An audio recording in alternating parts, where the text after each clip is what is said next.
Now, from that sublime to something extremely important, I have to say, when I heard the story, it's one of those things difficult to believe is happening in 2022, because as schools across England prepare to start a new term, head teachers say they're considering drastic action to help reduce energy costs. Yeah, unlike regular households, schools, like businesses, are not protected by the energy price cap. I know many feel that that's not enough anyway if you're a regular household, but they don't even have that. And there are fears some could be forced to increase class sizes, reduce hours, or limit recruitment to cover costs. Now, here, star of TV show Educating Essex and co-principal of Passmore Academy, Vic Goddard, joins us now, along with Jeff Barton from the Association of School and College Leaders. Vic, look, I'm going to start here. You know, it's extraordinary that the price cap isn't being handed over to schools. Look, just talk about it in real terms. What are the implications for our school, well, our pupils and our young learners? So we're a trust of 4 schools, so we are £487,000 worse off this year than last year, based on energy, based on unfunded rises in costs, and that's without the inflationary over the next few weeks, obviously, with food and resources. So from our perspective, we've gone from trying to make progress to just trying to maintain as best we can. Right, what gets cut?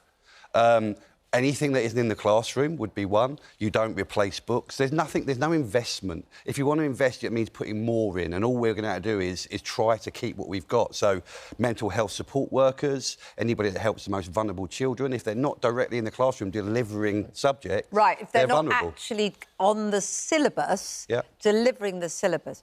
What does it also do for... I mean, I come from a family of teachers who are on their knees. Absolutely. They are absolutely exhausted. But I've also got a couple of kids who've gone through the last few years and also really suffered from it, particularly with the fact that teachers are themselves stressed to the limit. Yeah. So are we looking now at classrooms that are going to be freezing with cold teachers and cold kids? And if you aren't allowed to do that for welfare purposes, are we then sending the kids home to cold and struggling homes instead? I think we're all really aware that schools were closed and we, you know, didn't have young people in, and we don't want that to happen. We do provide a service to parents so they can live their lives and earn money. You know, that would be the very last thing we should do. But, you know, we have the mental health needs of our students has increased hugely. So we've had to invest in staffing around to support mental health. If they're not delivering English or maths, how vulnerable are they then going to be? And can we afford to lose that support for our most vulnerable? Well, not to mention the other services and things that have been cut, say services, lessons, you know. Absolutely. There's demands on literacy and numeracy, but that means drama and music and all the things worth writing about start to suffer as well. Let's bring Jeff Barton in here. Look, teachers want to teach. That's what they go into the job for, not to become millionaires. They do it because they love kids and they're passionate about it in nearly all cases. You know, shout out to my friend Gary Radcliffe, who runs 8 schools, a brilliant man, right, who's taught me more than I can possibly articulate here. You know, Jeff, what does this mean? And we're hearing, for example, some suggestion in Scotland that they may go down in schools to a 3-day week.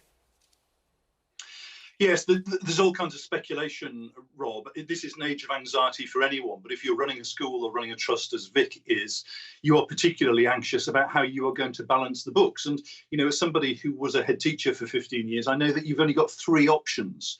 One is you increase class sizes, and the reason you increase class sizes is that ultimately you will be employing fewer teachers, so your costs come down. That's option 1. Option 2, if you're in a secondary school, is you cut the kind of courses you just mentioned that might have fewer pupils on them. That might be GCSE music, for example, or A-level German, for example, so that, again, you're paying fewer teachers. And the third thing, and the most difficult decision, is whether you then lose some of the staff who are called support staff that we know are right on the front line of supporting young people, being able to explain English and maths to you in a way that perhaps I'm not so good at as a teacher. You get one-to-one support. That could go. And this on the watch of a government that talks about levelling up, talks about investing in young people. Right. Well, we need to see that investment because we've got eye-watering explosions in costs, partly around energy, partly around staffing. And from the point of view of your members and also more junior teaching staff, of course, the cost of living impacts on them. They frequently can't live close to the schools. They've got travel, they've got all of those things involved. What are they saying to you? Because the other thing we don't want to do is lose teachers from the profession. Well, already you'll know, Kate, as well as I do, we do lose a third of teachers after 5 years. You know, the kind of experienced teachers you would want staying in the classroom at the moment are finding that they can go elsewhere. So we've got already a recruitment and particularly a retention crisis, and this can only make that more difficult. I think there's a couple of things the government could do about this. They had agreed to a pay increase for teaching staff, which they are not fully funding. They need to do that because all of the things that I've said will be cut unless they step into that. And secondly, as you've been talking about, that energy price cap that they've been talking about needs to apply to our schools and our colleges as well, so we can focus on the thing that matters most, educating and protecting, looking after our young people. Listen, we could talk about this all day. Vic, you know, one thing I think we have to say is that education, our tax money, goes to schools because it's about ensuring equality of opportunity, right? It's as simple as that, which means if we look at this and where the budget's going to be cut, it means only the most privileged who can afford private schools are going to be able to get all of those important jobs.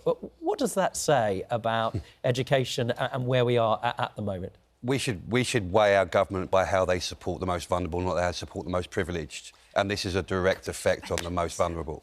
And that's simply not good enough. And that we need to make sure that the public and the voting public understand that that's what that means. I mean, the government has said that there's 7 billion extra going in by 24-25. What does that look like in terms of a proportion of what you need? Yeah, so our costs increased by just over £1 million between last year and this year. The extra money came up to just under £500,000. Right. That's what it means in real terms. It's only barely half of what you need already. As it were, doesn't touch the sides. But thanks for coming to speak to us, Vic and Jeff.